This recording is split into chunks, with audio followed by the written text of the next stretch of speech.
Mametlwe, this was the first real, I suppose, massacre by police in our democratic history. And yet, did it really have an impact on our politics? I mean, you know, someone who was a non-executive director of Lonmin at the time was elected deputy leader of the governing party just at the end of that year, back in 2012. And I think, Steve, that is very telling of the character of the ANC, of the character of this government, and of course, ultimately of the state itself, that the men directly implicated in the bloody massacre of the black mine workers, the mine workers from whom he owes every political but also personal fortune that he has. He's been rewarded with the second highest position in the ruling party and in government for actually, you know, participating in an act that would go into an infamy, of being the most bloodiest massacre in a post-apartheid period. I think that is telling. But I think we have got to see, right? This was a moment which represented a turning point politically, not just for Ramaphosa, not just for the ANC, but for the country.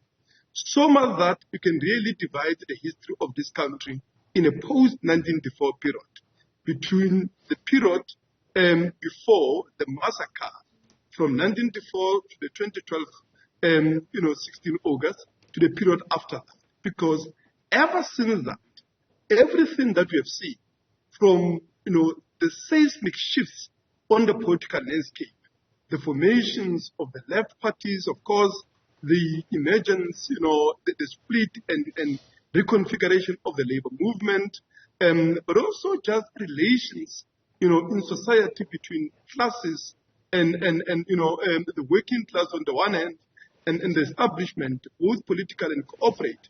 There has been nothing short of seismic shifts in the political landscape of the country.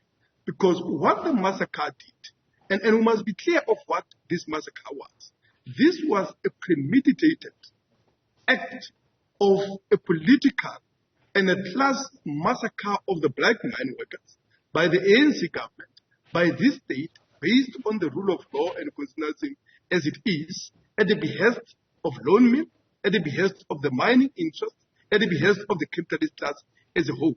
Because what was at stake at Marikana was basically the right on the one hand of the mining capitalist class to a profit, which was of course coming under a pressure of a collapsing, platinum prices at that time on the one hand, and of course the demand for better wages and the demand to defend the right to the quality of the lives, but also, the quality or rather the value of their wages by the mine workers who have been under pressure from the restructuring that was taking place in the mining industry in response to the crisis of the falling platinum prices at that time.